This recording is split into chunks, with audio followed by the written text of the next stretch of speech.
সালামু আলাইকুম, বিসমিল্লাহির রহমানির রহিম। আজকে আপনাদেরকে দেখো একটা কামিজ সঠিক নিয়মে কিভাবে সেলাই করতে হয় কলার দিয়ে। আমরা পান কলার দিয়ে একটা জামা সেলাই করে আজকে আপনাদেরকে দেখাবো। আমরা সর্বপ্রথম এখানে একটা কলারের জন্য বক্রম নিয়েছি।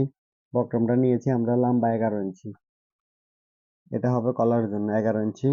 আর এটা হচ্ছে আমাদের পান গলা, আর এটা হচ্ছে আমাদের হাতা। ঠিক আছে, এখন আমরা সর্বপ্রথম জামাটা সেলাই করার আগে আমরা এখানে যে কলারটা আছে আমরা কলারটা হালকা করে রাউন্ড শেপ দিয়ে দিব, যাতে আমাদের গলাটা সেলাই করতে সহজ হয়, কলারটা লাগাতে সহজ হয়।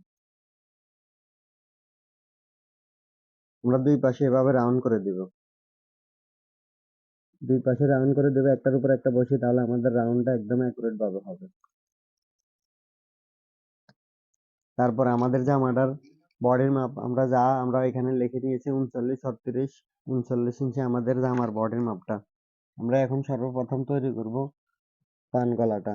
পান গলাটা তৈরি করে তারপর আপনাদেরকে কলারটা কিভাবে লাগাতে হয় দেখিয়ে দিব। সম্পূর্ণ ভিডিওটা দেখবেন, কেউ টানবেন না, না টেনে পুরো ভিডিওটা দেখবেন, ইনশাল্লাহ শিখতে পারবেন।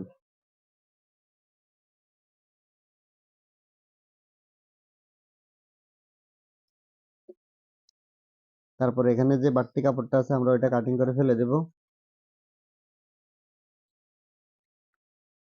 এখানে সেলাইয়ের জন্য আমরা 1/2 ইঞ্চি বাড়তি রেখে আর পুরাটা কাটিং করে নেব সমানভাবে, তাহলে আমরা সেলাই করে ফেলবো এক টানে। কলারে এখানে বক্রমের টিচে উপরে সেলাইটা মারার পর আমরা এদিকে মুড়ি একটা সেলাই করে দিব। এটা আমাদের বক্রমটা একুরেট থাকার জন্য।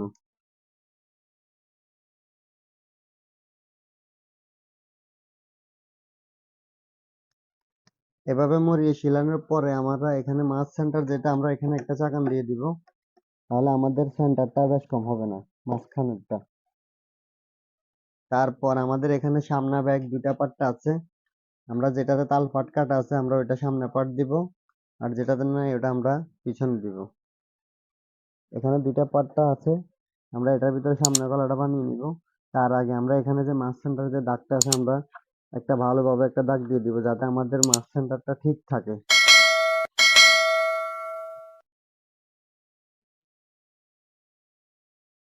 তারপর এখান থেকে এই চাকান পর্যন্ত আমরা মিলিয়ে সেলাই মেরে দেব, অথবা এখানে একটা সেলাই দিয়ে দেওয়া যায়।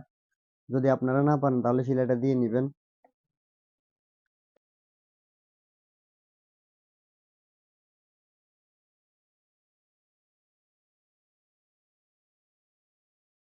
এভাবে ঘুরিয়ে ঘুরিয়ে বক্রমের নিচে সেলাইটা দেওয়ার পর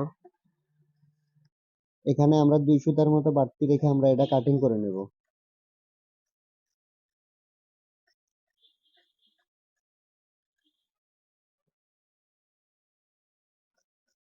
আমরা জামাটা যখন সেলাই করব তখন অবশ্যই লক্ষ্য রাখবো আমাদের উল্টা পাল্টা জামার কোন পাশ। আমরা এটা পাল্টা পাট থেকে সেলাইটা মেরে যাচ্ছে, তারপর এটা এভাবে উল্টিয়ে নিব, এটা ভিতরে পাটে চলে যাবে। তারপর আমরা এখানে মুখে একটা সেলাই দিয়ে দেবো, যাতে আমাদের গলাটা অ্যাকুরেট ভাবে সুন্দরভাবে বসে।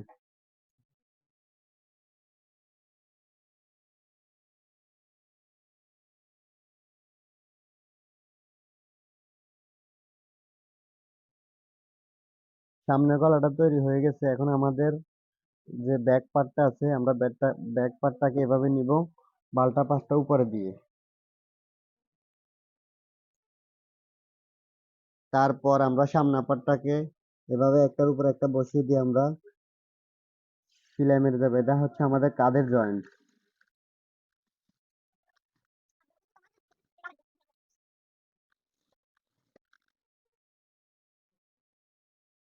তারপর কাঠটা জয়েন করার পর আমরা অনেকে আছি যে সাইডের সেলাইটা আছে রাউন্ডটা আমরা মিলাতে পারি না।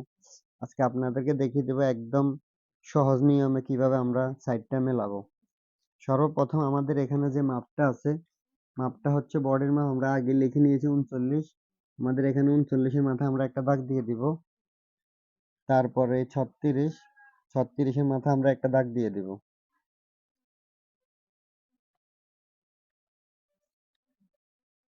আমরা বডি কমার হিপের 3টা মাপে দিয়ে দিব, 41 36 দিয়ে দিব। তারপর আমাদের যে মার্কাটা আছে মার্কা অনুসারে আমরা সর্বপ্রথম মার্কার যে দাগ আছে আমরা ওই দাগ অনুসারে সর্বপ্রথম সেলাই করব। এখন হচ্ছে গিয়ে আমরা এখানে যে চাকানটা আছে, যে দাগটা আছে, এখানে 39-এর মাথায় যে দাগ, এখান থেকে শুরু করে আমরা সর্বপ্রথম এখানে সেলাই করব। তারপর এখান থেকে এ পর্যন্ত শেপটা কিভাবে ঘুরাবেন আমি আপনাদেরকে দেখিয়ে দিচ্ছি। এখান থেকে এই পর্যন্ত সর্বপ্রথম আমরা আসবো সেলাই মেরে। আসার পরে আমরা এখানে দাঁড়িয়ে আবার এটাকে ঘুরিয়ে নিব। নেওয়ার পর আমরা এখানে হিপের যে দাগটা আছে ওই পর্যন্ত আসবো। এখানে অবশ্যই ডাবল সেলাই।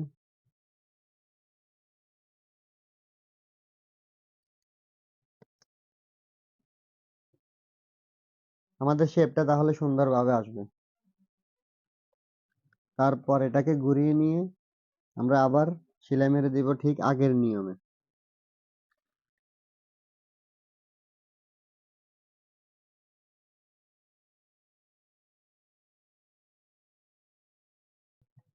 তারপর আমাদের যে সাইডের ফাড়াটা আছে আমরা ওটা সেলাই করব। আপনারা আমার সাথে পুরোপুরি ভিডিওটা দেখেন, আমি কলারটা কিভাবে লাগাতে হয় আজকে আপনাদেরকে সঠিক নিয়মে দেখিয়ে দিব।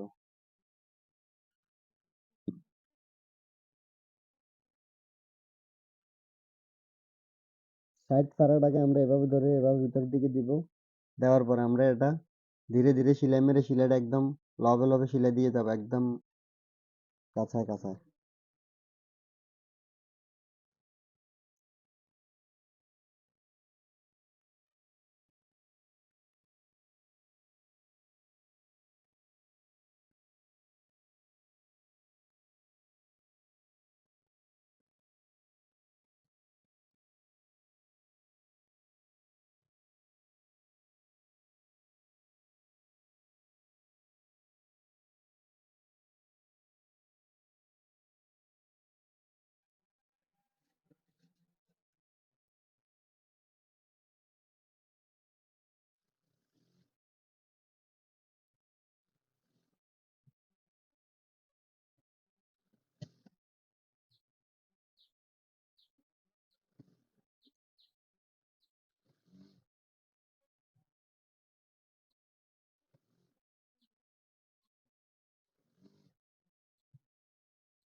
তারপর সাইডটা সেলাই করার পর আমরা এখানে যখন আমরা এখানে আসবো তখন এভাবে ভালোভাবে মুড়িয়ে দিব, যেন নিচেরটা যেন টান না খেয়ে থাকে।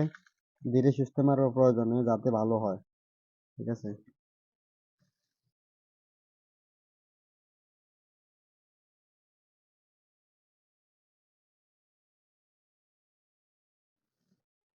আমরা দ্বিতীয় সেলাইটা মারার সময় আমরা এটা বেশি টানবো না, কারণ বেশি টানলে আমাদের এই যে সাইডের যে ফাড়াটা আছে এটা কোনাটা নেমে যেতে পারে। এই কারণে আমরা বেশি টানাটানি করবো না, আমরা হালকার উপরে এটা ইশারার উপরে মেরে চলে যাব। ঠিক আছে। আমাদের ভিডিওটা দেখে যদি আপনাদের ভালো লাগে, বেশি বেশি লাইক কমেন্ট শেয়ার করে দিবেন। যারা চ্যানেলটি সাবস্ক্রাইব করেন নাই সাবস্ক্রাইব করে দিবেন। যে যেখান থেকে আছেন দেখতেছেন কমেন্টের মাধ্যমে জানাবেন।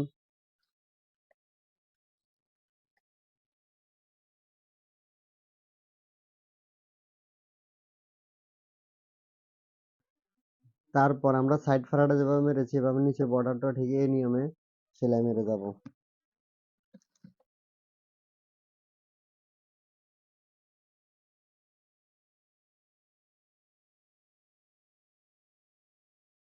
আমরা এই সেলাইটা এভাবে মারার পর সুতাটা আর কাটিং করতে হবে না, আমরা এটাকে এভাবে ধরে ঘুরিয়ে তারপর আমরা আরো একটা সেলাই মেরে নেব এভাবে একদম মুখে মুখে।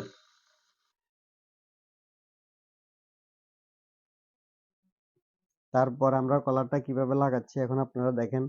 সর্বপ্রথম আমি কলারের যে বক্রমটা এটা নিয়েছি, আমরা আসলে এটা আয়রন দিয়ে বসিয়ে তারপরে মারি। এখন যেহেতু আপনাদেরকে আমি দেখাইতেছি এই কারণে আয়রন ছাড়াই আমি এটা আপনাদেরকে সেলাই মেরে দেখিয়ে দিচ্ছি। ঠিক আছে।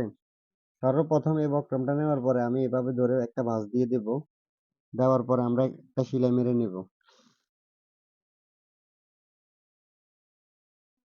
আমরা যারা ঘরে বসে কাজ করি তাদের জন্য একদম সহজ নিয়মে, একদম নতুন যারা তাদের জন্য তো আরো সহজ।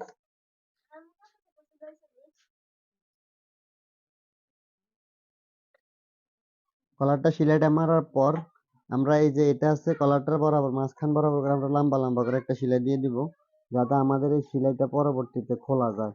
অথবা আমরা ভিতর দিয়ে কাটিং করে দিব হালকা হালকা, তাহলে আমাদের সেলাইটা ওই পাশ দিয়ে এক টান দিলে খুলে যাবে। আপনারা দেখেন আমি দেখাচ্ছি।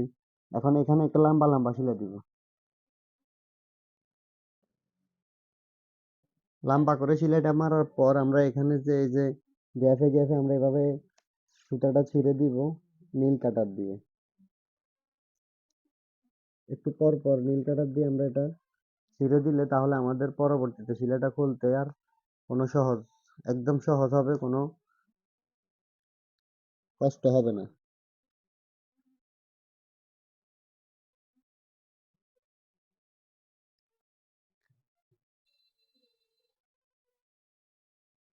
তারপর এটাকে ধরে এভাবে এক ভাঁজে আরো একটা কাপড় ভাঁজ দিয়ে দিব। দিয়ে এখান থেকে আমরা 1/2 ইঞ্চি বাড়তি রেখে আমরা সোজা করে এটা কাটিং করে দেব। তারপর এখানে যে কাপড়টা আছে, এখানে বক্রম, এখানে কাপড়টা যেটা আছে এটাকে আমরা এভাবে দিয়ে এখানে একটা সেলাই দিয়ে দিব।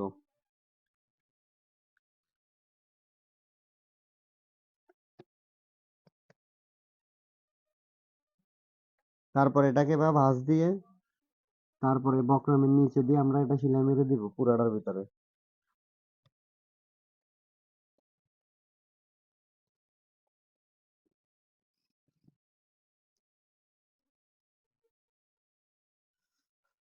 তারপর সেলাইটা মারার পরে আমরা এই পাটটা খোলা আছে এই যে দেখেন, তারপর এখানে যে বাড়তি কাপড়টা আছে আমরা ওইটা কাটিং করে ফেলে দিব, তাহলে আমাদের কলারটা বসবে। তারপর এটাকে এভাবে উল্টিয়ে নিব। নেওয়ার পর আমাদের এখানে লক্ষ্য রাখতে হবে বক্রমের যেন ভিতরে না যায়, এটা যেন বাহিরে থাকে, বক্রমের বাহিরে থাকবে। তারপরে এটাকে এভাবে হালকা করে এভাবে দিব, উল্টিয়ে নিব। নেওয়ার পর আমরা এখানে মুখে মুখে একটা সেলাই দিয়ে দিব, তাহলে আমাদের আয়রন ছাড়াই কলারটা অনেক সুন্দরভাবে বসে পড়ছে, দেখছেন?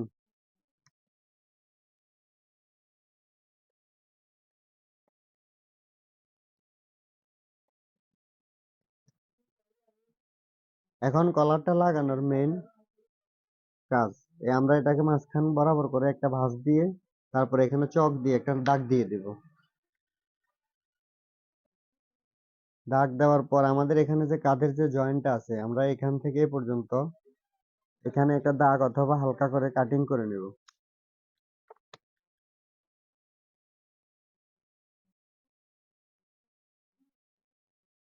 তারপর কলার যে বালটা পাটটা আছে এটাকে এটার উপরে বসিয়ে দিয়ে অথবা এভাবে দিয়ে একটা সেলাই মেরে দিতে পারবো আমরা, এই যে এভাবে অল্প একটু ভিতরে দিয়ে আমরা এভাবে যতটুকু আমাদের কাজটা সুন্দর হবে এতটুকু ভিতরে দিয়ে আমরা এখানে একটা সেলাই মারবো সর্বপ্রথম।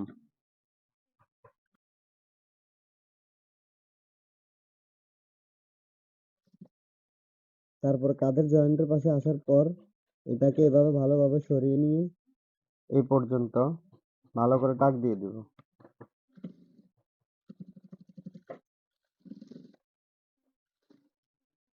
এক পাশ মারার পর আমরা এখানে কাঁধের জয়েন্টের কাছে এসে আবার ওইটার মতো করে আবার এখানে একটা সেলাই দিয়ে দিব।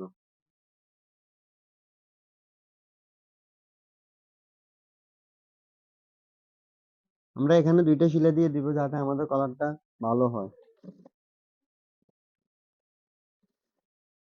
দুইটা সেলাই দেওয়ার সময় আমরা অবশ্যই লক্ষ্য রাখতে হবে আমাদের কাঁধের যে জয়েন্ট আছে এখানে যেন কুঁচকানো না থাকে।